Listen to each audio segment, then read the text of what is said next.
Baik, saya mulai sebelum kita masuk ke EPANET, ya. Saya akan menjelaskan sedikit mengenai apa sih itu EPANET. Jadi EPANET itu merupakan software yang digunakan untuk menganalisis penyediaan air minum. Sebenarnya untuk EPANET ini itu tidak hanya digunakan untuk menganalisis secara hidrolik ya. Yang akan kita analisis ini adalah analisis secara hidrolik mengenai bagaimana kecepatannya, bagaimana debitnya, bagaimana pressure-nya. Itu adalah hidrolika dari suatu pipa, dari suatu sistem penyediaan air minum yang harus kita penuhi agar air bisa mengalir sesuai dengan kehendak perencanaan. Nah, selain sistem hidrolik, EPANET ini itu juga digunakan untuk menganalisis kualitas. Kualitas di sini itu adalah kualitas air bersih yang di dalam hal ini difokuskan kepada sisa klor, ya. Jadi di dalam EPANET kita bisa mengidentifikasi kira-kira di titik berapa sisa klor itu habis atau bagaimana pengaruh jarak terhadap sisa klor. Itu kita juga bisa menganalisisnya di EPANET. Nah, EPANET, jadi kita gunakan EPANET itu untuk menganalisis hidrolika dari sistem penyediaan air minum. Nah, tujuan akhirnya adalah mengetahui berapa diameter pipa yang kita gunakan sehingga kita bisa memenuhi kriteria perencanaan. Ada yang bisa bantu saya kriteria perencanaan? Saya sudah sempat bilang ya, untuk kriteria perencanaan sistem penyediaan air minum ini ada apa saja? Ada yang bisa bantu saya?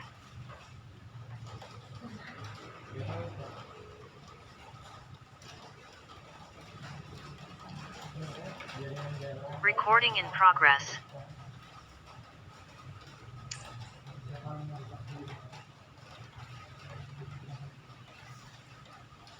Halo,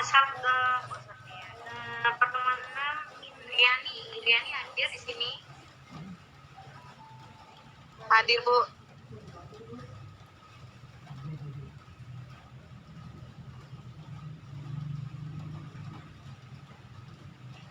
Saya lupa ya, saya mematikan speakernya.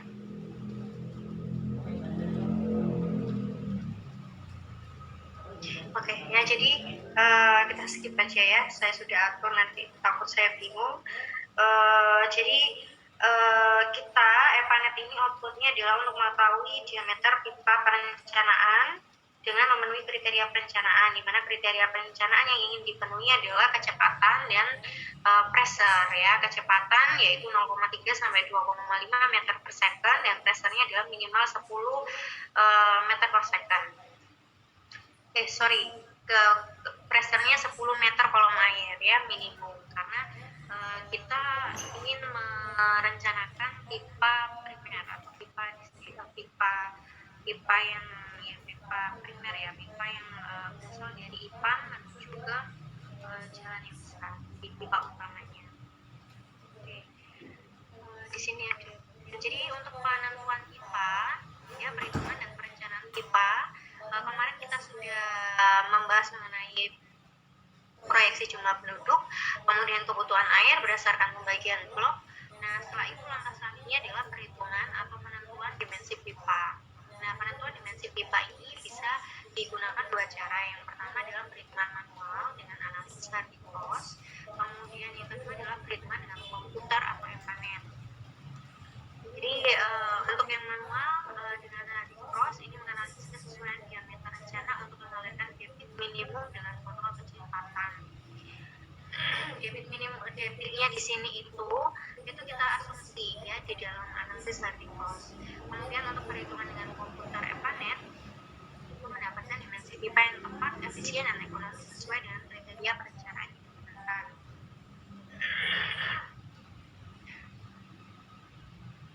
Nah, bersamaan Hardy Cross kita lewati, kita akan bahas besok pagi ya. Nah, kemudian analisis dengan EPANET. Jadi dalam perhitungan EPANET, diameter yang digunakan adalah diameter dalam pipa sesuai yang tertera pada tabel. Jadi diameter ya, ukuran diameter itu di pasaran ada dua, ada diameter ada diameter dalam ya, inside diameter sama outside diameter.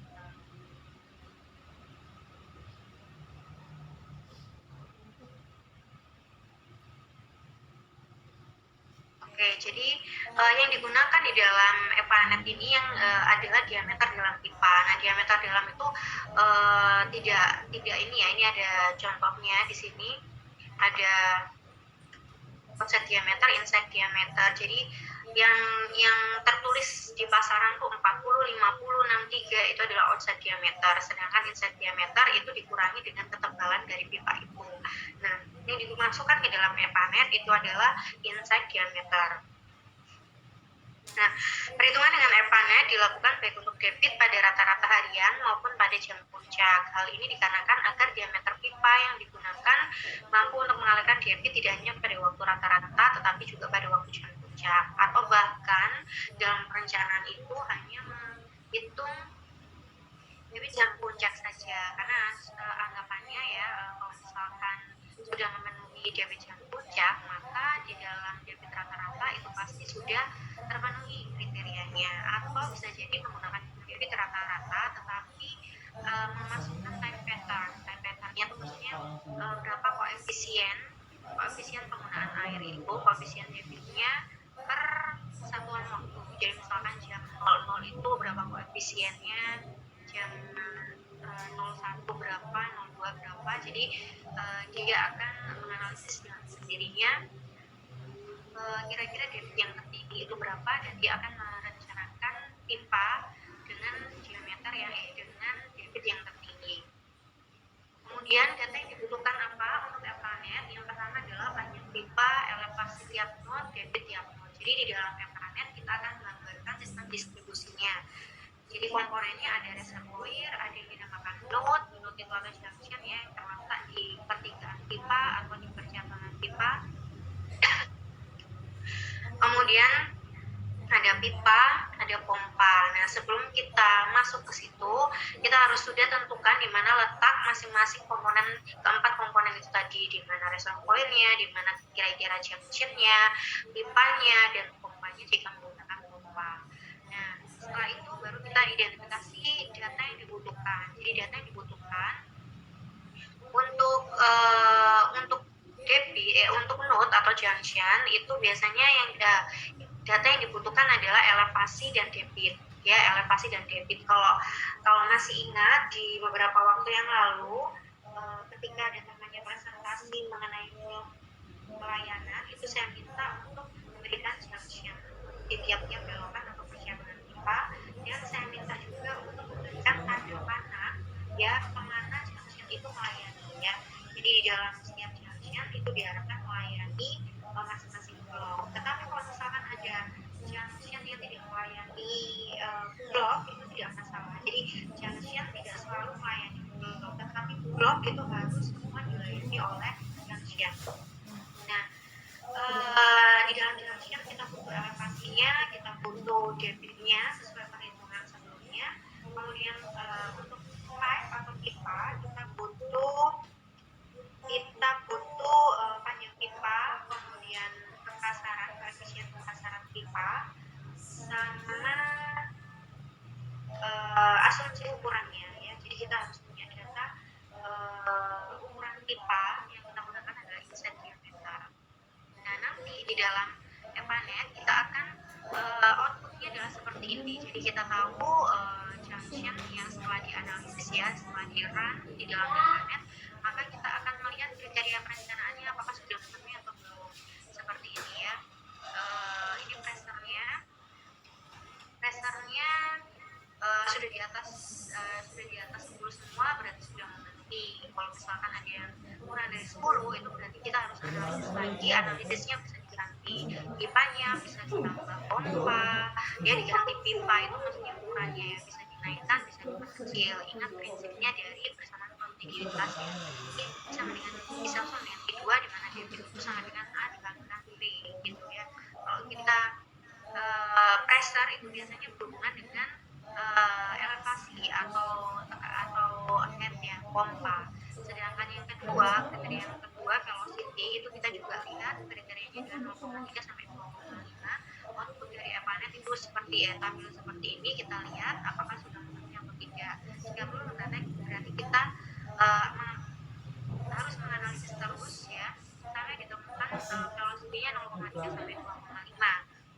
Nah, untuk velocity itu biasanya di otak-atik itu adalah ukuran pipanya, karena dari persamaan I sama dengan A kali P ya. Kalau misalkan kita mau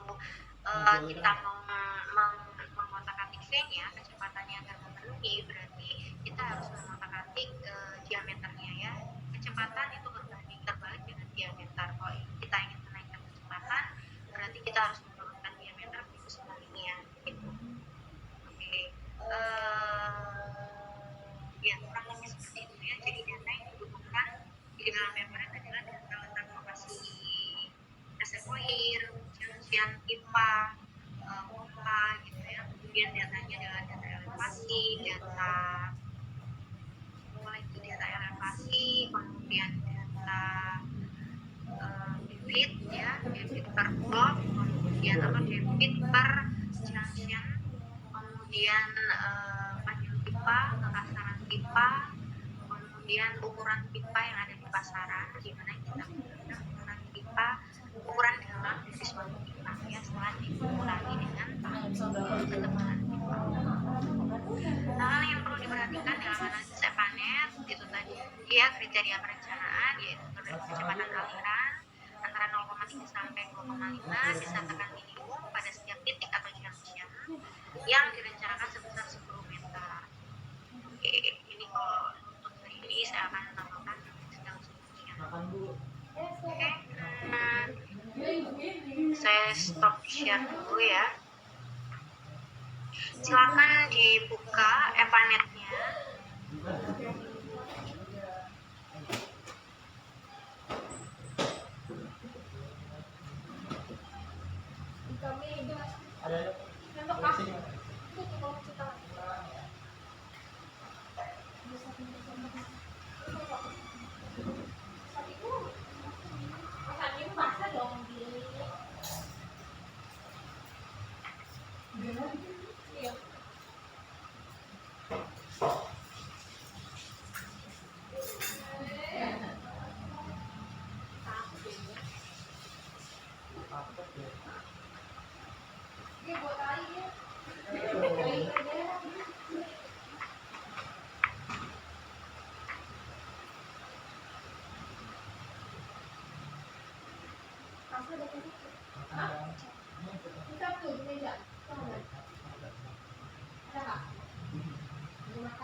Oke, sudah terbuka semua EPANET-nya? Sudah, Bu. Oke.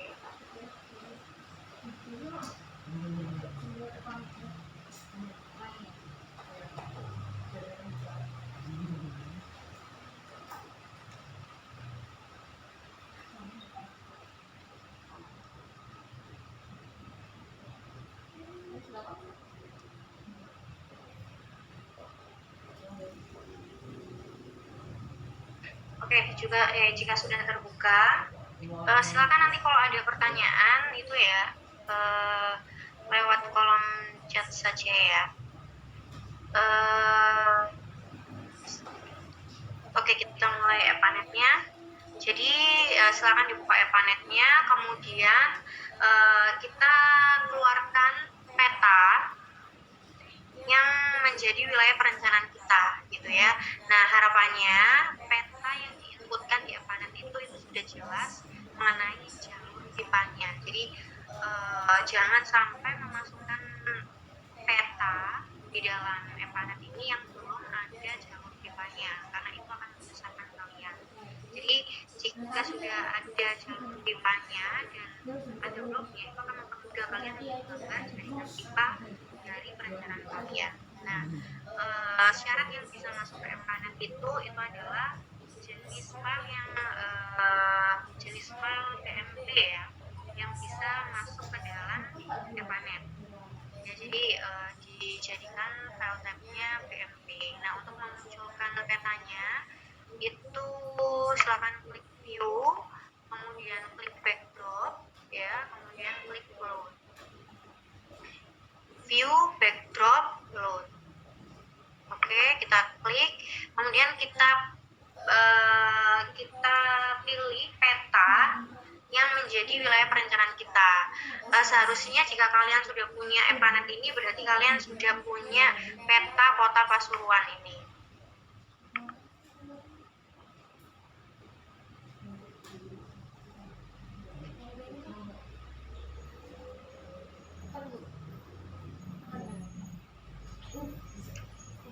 Oke, sudah keluar seperti ini ya. Nah, di sini itu ada di window-nya, di tab-nya.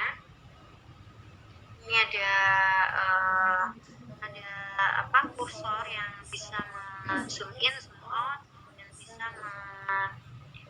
memindahkan tata letaknya. Ya, kalau ingin zoom in kan tinggal diklik aja seperti ini ya. Oke, kalau kecepatan silakan komen di chat ya. Oke, jika sudah muncul petanya, nah sebenarnya di sini, nah ini dipastikan ada browser di sebelah kanan ya. Kalau belum muncul silakan diklik window, kemudian klik browser ya, klik browser ya. Jadi window, klik browser.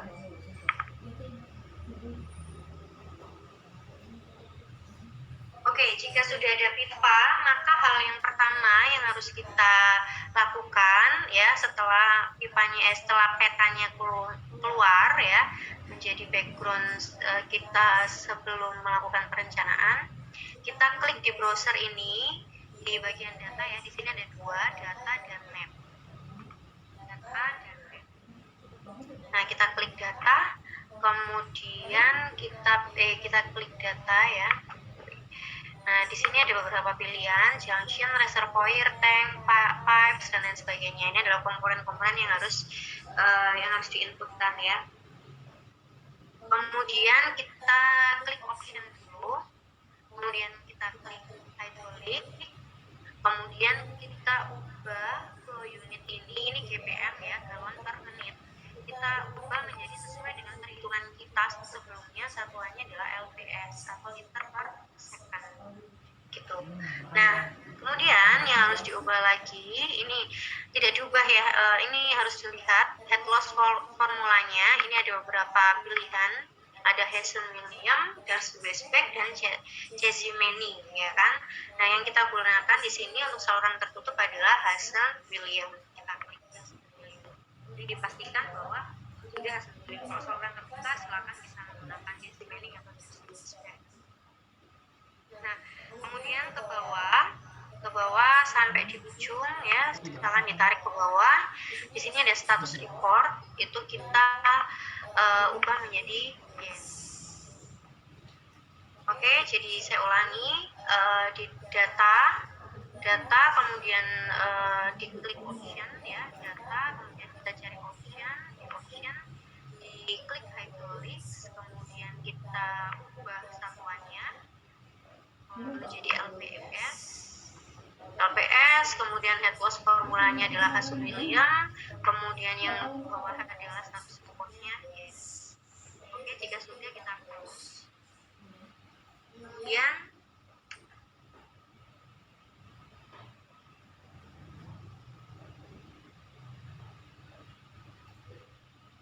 Kemudian kita cek option, kemudian lagi ini udah option ya, option, sebentar saya lupa option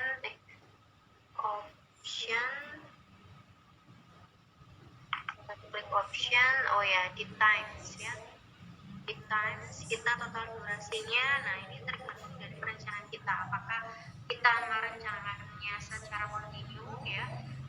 Di pertemuan sebelumnya kita bahas ada penyediaan secara terus menerus, ada yang tidak secara terus menerus, artinya ada beberapa jam tertentu yang dikeluarkan dari PDAM menuju ke wilayah perencanaan. Nah, kita ambil perencanaan terbaiknya, yaitu yang keluar terus menerus continue, yaitu 24 jam per hari. Nah, terus menerus kita enter. Kemudian nah untuk sebenarnya di sini sebentar ada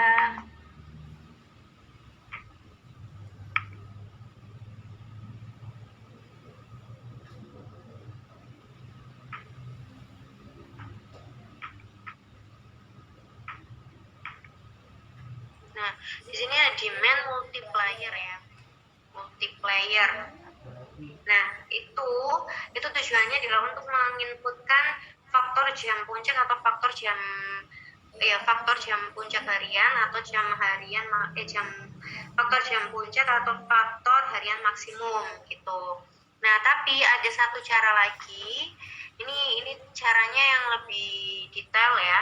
Jadi masuk ke data, kemudian masuk ke pattern, ada pattern, kemudian ini add.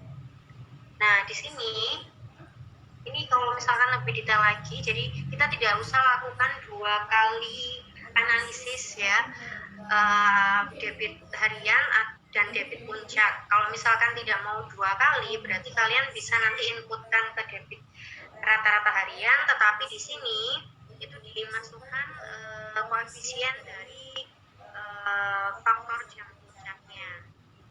Tapi ini per jam ya, ini sampai 24 jam. Nah, ini sampai 24 jam. Nah, untuk menghitung ini itu biasanya dirasiokan debit jam ke-1 dibandingkan dengan debit total jam kedua, juga seperti itu. Nah, karena kita tidak menghitung itu, maka kita lakukan dua analisis, yaitu analisis terhadap debit rata-rata harian dan analisis terhadap debit jam puncak, seperti itu. Jadi kita kosongin dulu ya. Tapi untuk perencanaan sesungguhnya seharusnya ini diisi agar menghindari 2 kali analisis. Oke, jika sudah, maka kita bisa inputkan lokasi-lokasi dari komponen sistem penyediaan air minum ini. Jadi yang pertama kita gambarkan reservoirnya. Reservoir itu ada di atas ini ya. Ini node ya, ini junction atau node reservoir, kemudian tangki, ini pipe, pompa sama valve. Gitu. Nah, jadi kita tambahkan reservoirnya terlebih dahulu. Reservoir itu maksudnya letaknya di IPAM ya. IPAM itu kan hasil akhirnya air yang diletakkan di reservoir, sehingga kita berikan reservoir itu di lokasi IPAM kita. Kita klik reservoirnya ya, kita klik, kemudian kita klikkan ke daerah yang menjadi lokasi penempatan IPAM kita. Nah, di sini tinggal diklik. Nah, ini keluar. Jika sudah berhasil menambahkan komponen ini, maka dia akan berkedip seperti ini ya. Nah, ini sudah. Kemudian kita masuk ke contoh pembuatan sistem jaringan distribusi. Nah, ini kita add-kan junction terlebih dahulu. Jadi reservoir, setelah reservoir baru kita junction. Nah, kita add junction ya. Junction itu adalah dibelokkan boleh, tapi kalau ini tuh dianggap tidak gini. Jadi kalau junction itu kan biasanya dibelokkan atau di percabangan pipa. Nah, sebenarnya di sini ada belokan, tetapi di belokan ini itu tidak ada fungsinya node gitu ya. Jadi nggak apa-apa misalkan junction ditaruh di sini, tetapi ini sebenarnya tidak ada fungsinya, kecuali kalau misalkan ini dijadikan blok, kemudian ini dijadikan blok, dan di sebelah sini ternyata tidak ada node yang melayani. Jadi kita bisa nambahkan node di sini. Tapi kalau misalkan yang di sebelah sini itu bukan blok dan tidak perlu dilayani, maka tidak perlu diberikan node. Jadi node-nya bisa di percabangan saja. Jadi misalkan di sini junction 1, sorry. Nah, ini saya salah ya. Kalau salah itu tinggal kita klik silang yang di atas ini, delete selected. deleted object, yes, gitu ya. Nah, kalau sudah terdelete ini, nanti namanya bukan junction 1 lagi di browsernya, melainkan junction 2 sudah. Misalkan kita di sini, nah, ya ditunggu sampai berkedip. Kalau dia belum kedip, berarti dia belum berhasil.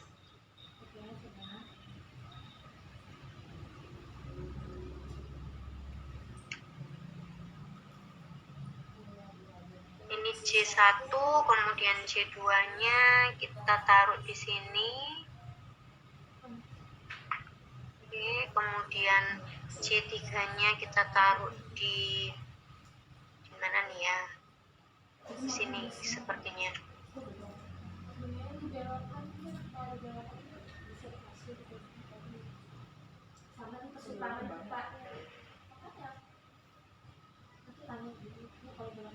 Sini sama C4-nya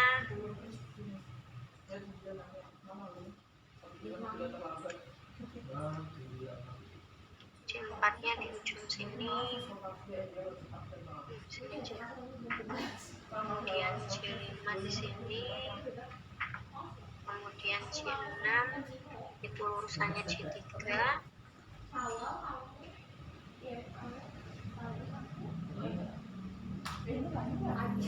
Nanti kan enak disuruh setiap ada sebenarnya aku nggak emosi gitu lah, dia kalau disuruh udah dikerjakan memang sudah ada 6 junction ya. Kok banyak sekali jadi selesai bu. Jadi C1 di sini, C2, C3, C4, C5, C6. Nah, kalau misalkan ukurannya kurang besar ya, notasinya itu tinggal klik kanan, kemudian option, kemudian ini note size-nya tinggal dibesarkan. Nah, ini. Kemudian jika untuk mengeluarkan notasinya, maka bisa option lagi, kemudian kita beri label, bukan notasi ya, notasi display note ID. Oke. Nah, di sini kelihatan nggak? Nah, karena saya tadi sudah salah menempatkan note dan kemudian saya delete, maka yang muncul di sini bukan 1 lagi, melainkan 2, 3, 4, 5, 6, 7. Tetapi namanya ini itu kita bisa rubah di browser ya, dilihat di sebelah kanan di browser, itu kita bisa klik di sini, kita ganti namanya. Misalkan ini ID-nya ya, kita ubah jadi C1, kemudian yang 3 ini kita ubah jadi C2, kemudian yang 4 ini adalah C3, kemudian yang 5 ini C4, C5, kemudian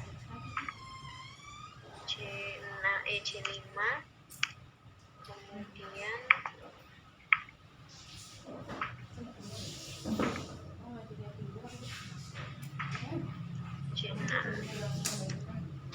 Jadi ada 6 di sini.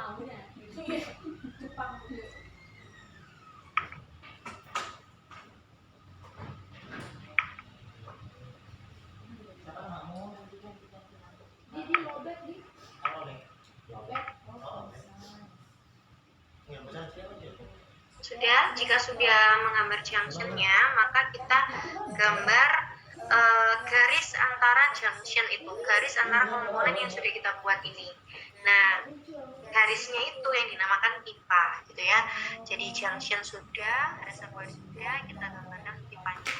Pipanya kita hubungkan dari komponen satu ke komponen yang lain. Yang pertama kita hubungkan dari awal ya.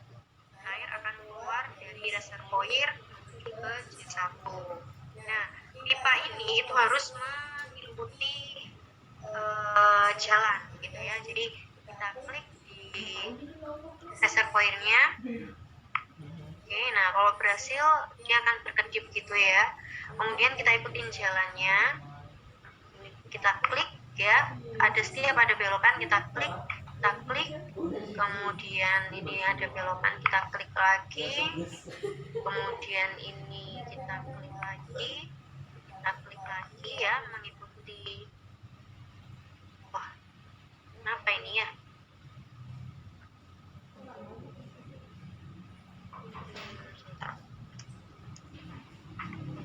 Sudah terbentuk pipa di tengah. Oke, ini belum terbentuk pipa ya. Kita ulangi, jadi kita klik F5, kemudian kita klik reservoirnya ya, kita ikuti jalannya. Setiap belokan itu kita klik ya.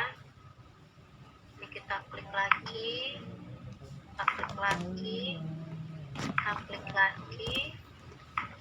klik, kemudian kita hubungkan dengan loop. Nah, ini jika sudah berkedip berarti sudah berhasil menggambar pipa yang pertama. Oke, saya akan keluarkan notasinya. Option, notasi, display link ID. Oke. Nah, ini pipa yang pertama. Kemudian kita lanjutkan menggambar pipa yang kedua dari C1 ke C2. Kita hubungkan ya, kita paskan node-nya, kemudian kita paskan dengan jaringan jalannya. Nah, ini adalah pipa yang kedua. Kemudian pipa yang ketiga kita hubungkan dari C2 ke C3. Pipa ketiga, kemudian pipa keempat kita hubungkan dari C3 ke C4.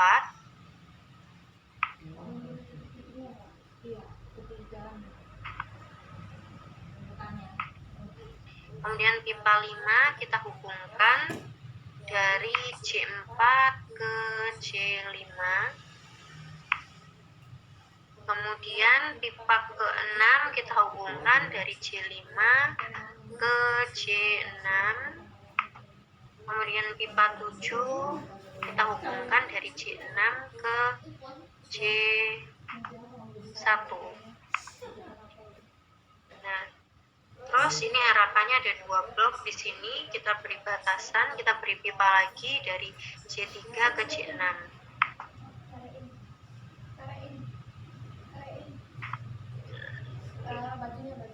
Kita bisa ubah nama pipanya di browser ya.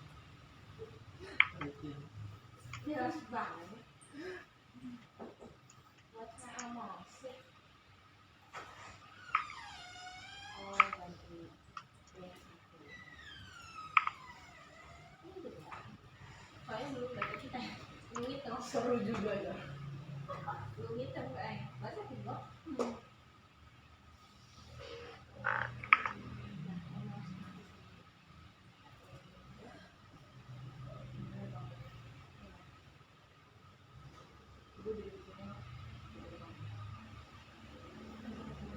Oh iya, tadi apa suka? Apa? Tadi pesan itu.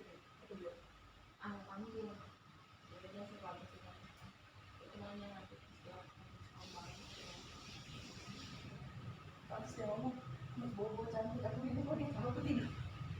Izin bertanya, yang ditambahkan pipa yang terakhir tidak ada jalan, apakah bisa pulang dikasih pipa? Nah, itu tergantung dari lokasi dan peta rencana tata ruang wilayahnya.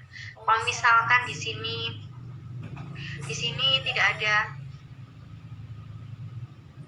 rencana bangunan yang didirikan untuk beberapa tahun ke depan sesuai dengan periode perencanaannya, itu tidak masalah ya.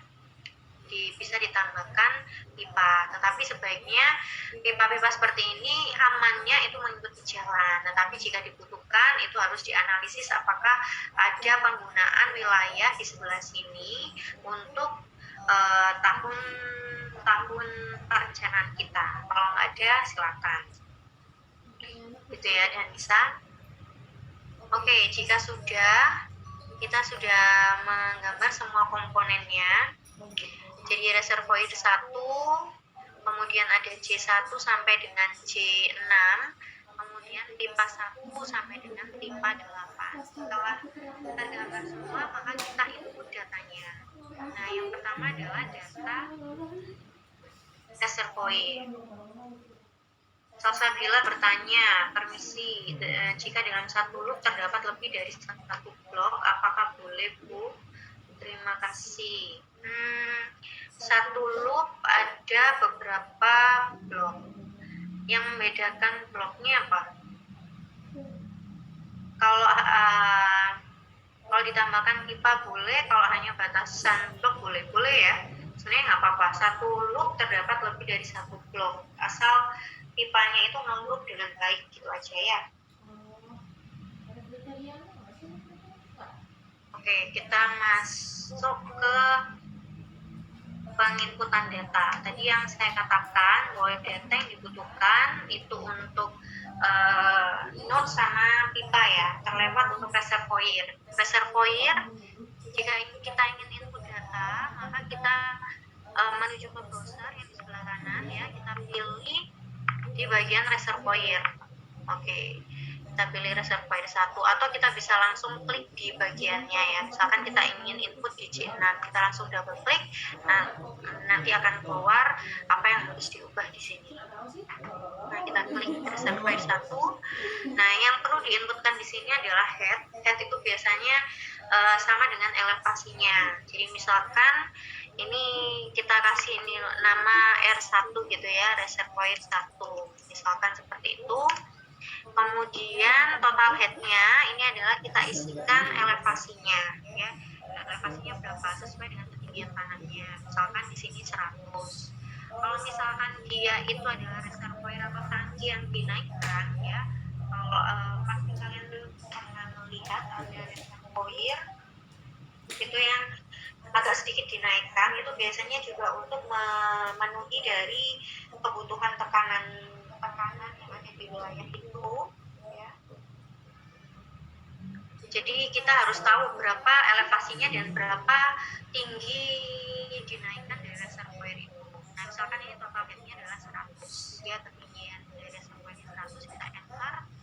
Sudah, maka kita bisa input yang lain. Misalkan kita input junctionnya terlebih dahulu ya, kita klik J1 ya, namanya sudah J1, kita isikan elevasinya di sini adalah 78, kemudian estimatenya misalkan di sini 25.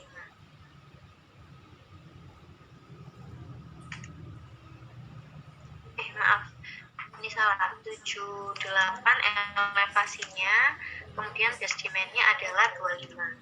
Boleh nggak kira-kira junctionnya itu debitnya 0 gitu ya? Boleh ya, berarti itu tandanya junction itu tidak melayani blok manapun gitu. Hanya junction membantu saja untuk mengontrol berapa tekanan yang ada di situ ya. Yang pokoknya junction itu boleh tidak melayani, tetapi blok itu harus dilayani semua oleh junction itu. Kemudian kita klik junction 2, kita inputkan juga elevasinya di sini, misalkan kita masukkan 75, kemudian base demand-nya adalah 0. Oke, nanti dia tidak melayani blok manapun.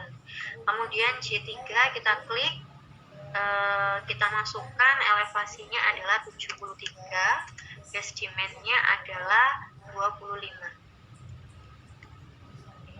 Kemudian kita klik J4, elevasinya adalah 75,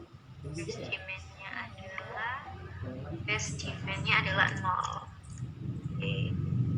Kemudian J5 kita inputkan ketinggiannya atau elevasinya adalah 78, kemudian base demand-nya adalah 25. Kemudian kita klik J6, elevasinya adalah 75, base demand-nya adalah 25. Oke. Ada yang tertinggal di sini?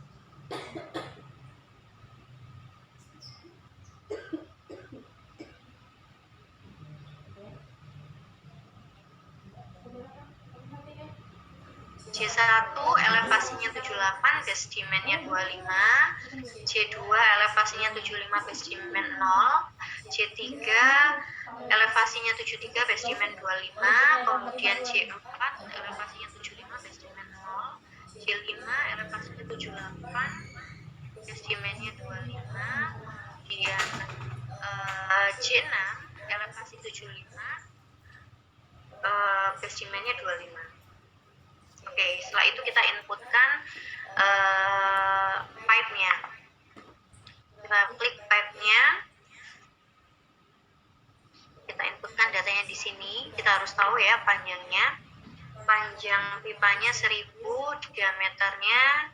Nah, diameter itu kita asumsi. Jadi kita mainan diameter di sini ya. Jadi misalkan ya, kita kan tidak tahu bagaimana kondisi diameter pipanya. Yang kita inginkan adalah output yang kita inginkan adalah diameter, tapi di awal kita harus mengasumsi. Misalkan kita input diameternya 200 semua, kemudian koefisien kekasaran misalkan kita pakai 120. Kekasaran tuh roughness tuh ya? Iya, roughness 120.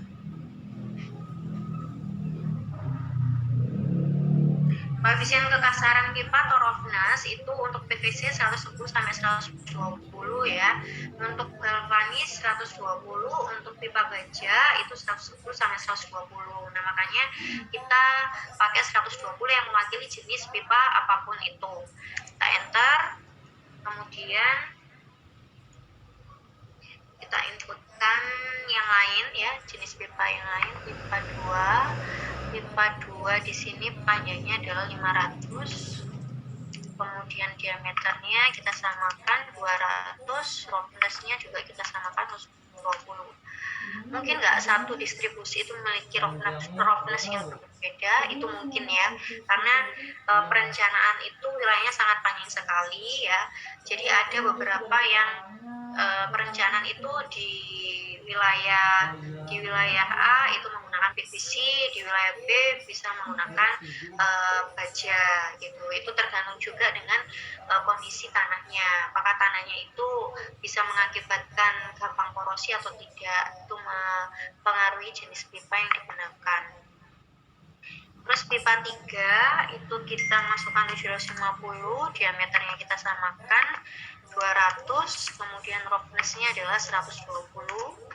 Kemudian pipa 4 kita masukkan 500 panjangnya, kemudian diameternya sama 200, roughness-nya adalah 120.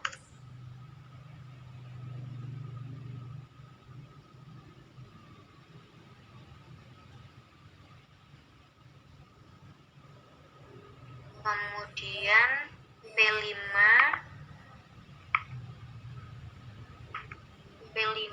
itu 1000, ini 200, besarannya 120. Terus P6 itu panjangnya adalah 500, diameternya adalah 200, roughness-nya adalah 120. Kemudian P7 panjangnya adalah 750, salah input, 750 panjangnya, diameternya disamakan 200, roughness-nya 120. Kemudian P8 panjangnya adalah 1000, diameternya adalah 200, roughness-nya adalah 120.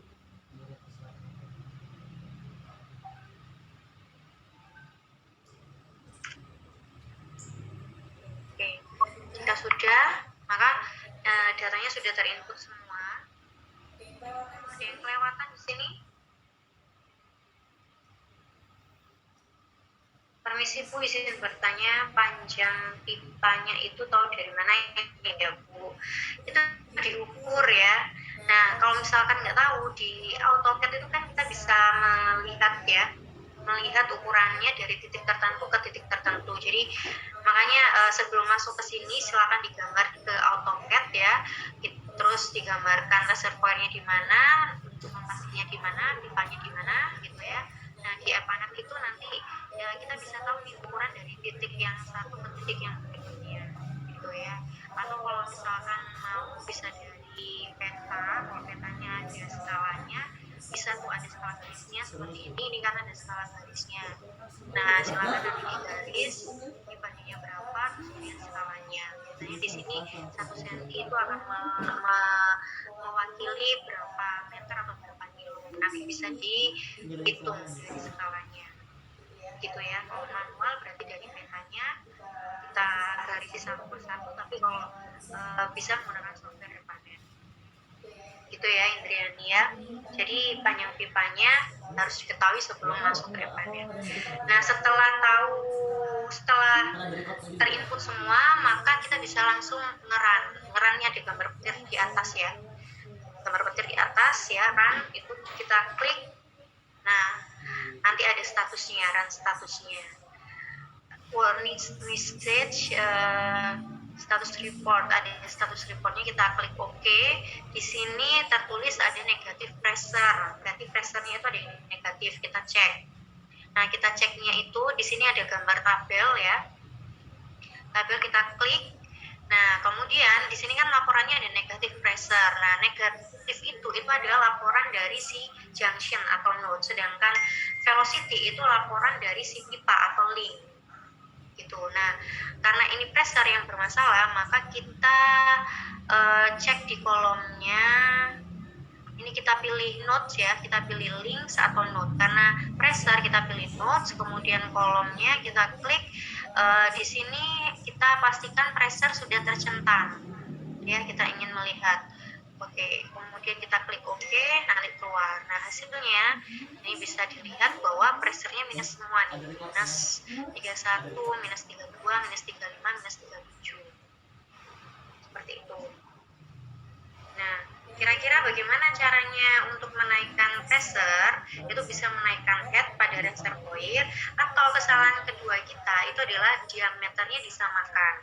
Ya secara logika pipa yang memiliki, ini kita close dulu ya, pipa yang memiliki beban yang paling banyak itu otomatis diameternya lebih besar dibandingkan yang lain gitu ya. Jadi kesalahan ini nanti bisa diotak-atik, bisa dari diameternya itu.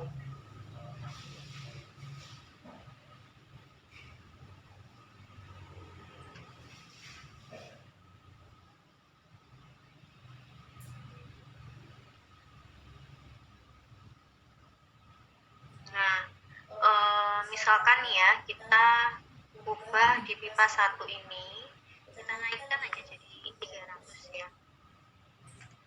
kita naikkan jadi 300 diameternya, kita enter, kemudian di close, kita run lagi. Nah run was successful ya, jadi sudah berhasil runnya. Nah tinggal kita lihat bagaimana hasilnya. Hasil belum tentu sudah memenuhi kriteria. Nah kita lihat pressure-nya lagi, pressure-nya kita lihat apakah sudah memenuhi. Nah di sini pressure-nya itu junction 1 sampai dengan junction 3 itu masih memenuhi ya, di atas 10, sedangkan junction 4, 5 dan 6 itu belum memenuhi. Nah kita bisa identifikasi, kita bisa cek diameternya juga ya. Nah terus selain itu kita juga harus cek velocity-nya, karena kriteria perencanaan tidak hanya pressure-nya melainkan velocity-nya. Velocity itu merupakan hasil analisis di pipa. Jadi kita klik networking, kemudian kita klik kolomnya, pastikan velocity sudah tercentang. Kalau belum tercentang silakan dicentang ya. Kemudian kita klik OK. Nah kita lihat velocity-nya di sini. Velocity-nya ini sudah memenuhi. Nah ini pipa 4 dan pipa 5. Pipa 4 dan pipa 5 itu belum memenuhi kriteria ya, dan juga pipa 8. Pipa 4, pipa 5 dan pipa 8.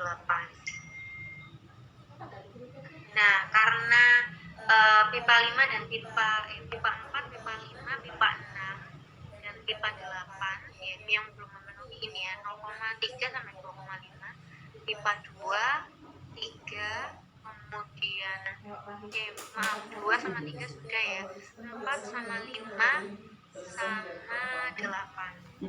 Nah, maka itu bisa kita otak-atik diameter pipanya.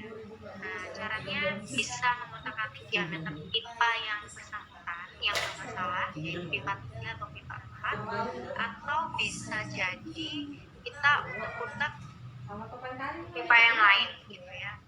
Kita misalkan untuk pipa kita bikin pipa 4 dengan pipa 4 itu kita mau menaikkan si diameternya, mau menaikkan kecepatannya. Nah, kecepatan itu berbanding terbalik dengan diameter pipa. Jadi kalau untuk menaikkan kecepatan berarti kita harus memperkecil pipa. Kita kecilkan coba di pipa 4 dan pipa 5 ya. Pipa 4 misalkan kita kecilkan jadi 150. Ini juga untuk pipa 5 150. Kemudian pipa 8 juga kita ubah 150, misalkan seperti itu. Kita close dulu, terus kemudian kita run. Sukses, oke. Kita cek lagi notesnya bagaimana, pressure-nya yang junction 4 sama junction 5 ya, belum berubah. Kemudian links-nya kita cek velocity-nya, dia naik ya sedikit ya, pipa 4, pipa 5, pipa 8. Pipa 8 ini belum memenuhi, masih sangat kecil. Nah, ini kita bisa naikkan lagi pipanya, atau kita pipa 8 ya, coba kita naikkan lagi, turunkan lagi, misalkan 100 ya, kita close, kemudian kita run. Oke, ini cek kecepatannya ya, kecepatannya ini naik ya, ada beberapa yang berubah juga, pipa 4, pipa 5 naik, berarti itu membuktikan bahwa pipa-pipa ini itu kecepatannya saling mempengaruhi. Nah, maka dari itu kita analisis lagi. Pipa 1 ini ini bebannya itu lebih besar daripada yang lain. Nah, pipa 2 pun juga sepertinya seperti itu ya. Maka kita bisa ubah pipa 2 itu menjadi 250 misalkan. Kemudian pipa 3 kita juga ubah menjadi 250. Kemudian coba kita run lagi ya.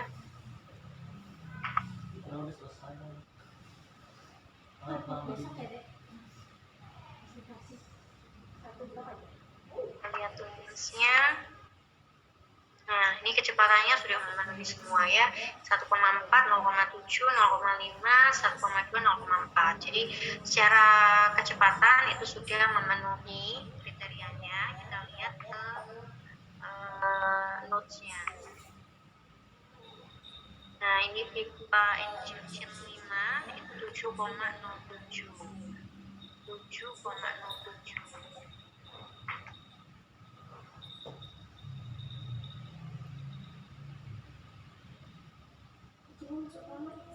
7 junction 5 ya tadi ya.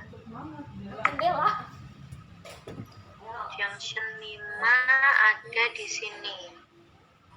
Ya, dia pressure-nya dia hanya 7,7. Nanti bisa kita coba ya.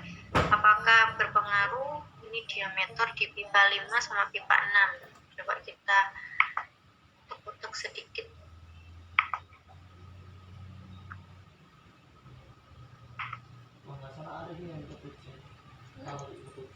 Dikat aja. Iya, dia kasih loh. Kita kasih 100.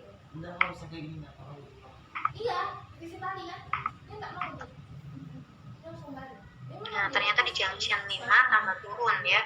Berarti kita harus kembalikan lagi V5-nya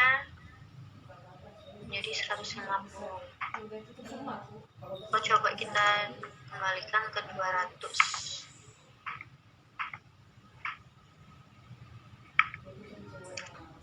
Kayaknya lebih gampang ini tahu dibanding kita hitung. Iyalah. Oh jadi Yang maksudnya aja Pak. Ini. hitungan manual kita bakal sambil ini. Iya. Kayak buat cara gitu loh. Salah hitungan. Iya lah. Masih memenuhi. Oke. C5 itu P5 sama P6. Coba kita cek P6. Sama kita ubah ke 160. 6.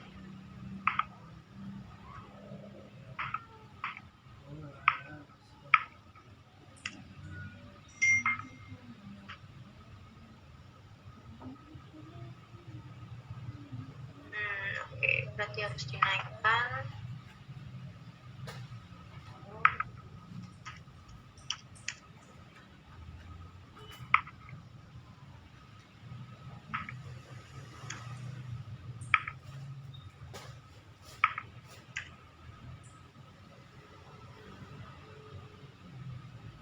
Ini ya, tidak memenuhi berarti harus dikembalikan pipanya ke 200.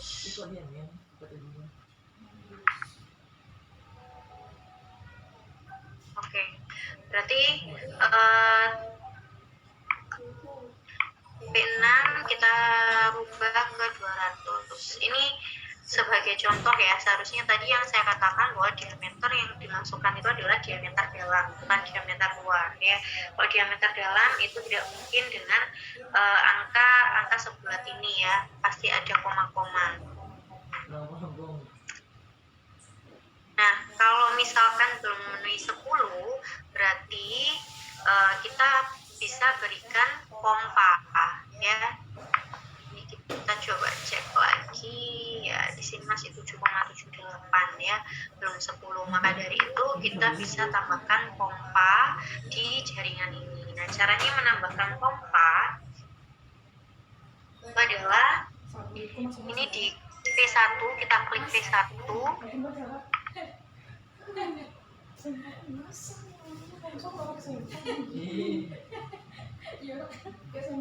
Kita klik P1, terus kemudian kita delete dulu.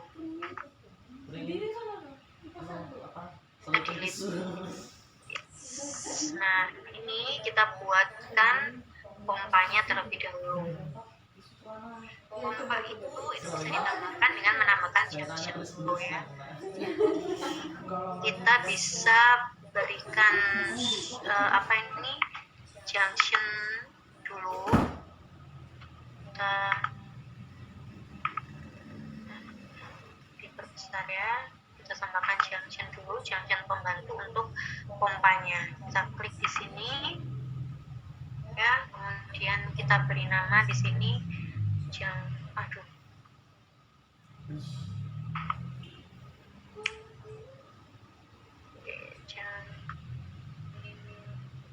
delapan tadi apa ya? Ini 7. Misalkan kita kasih nama junction pompa. Ini ya, junction pompa.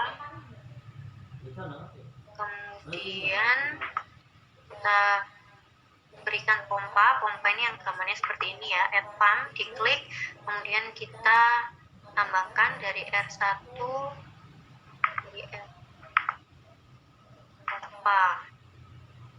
dari R1 ke junction pompa. Nah, ini ada pompanya. Kemudian kita gambarkan lagi pipa yang seperti ini ya.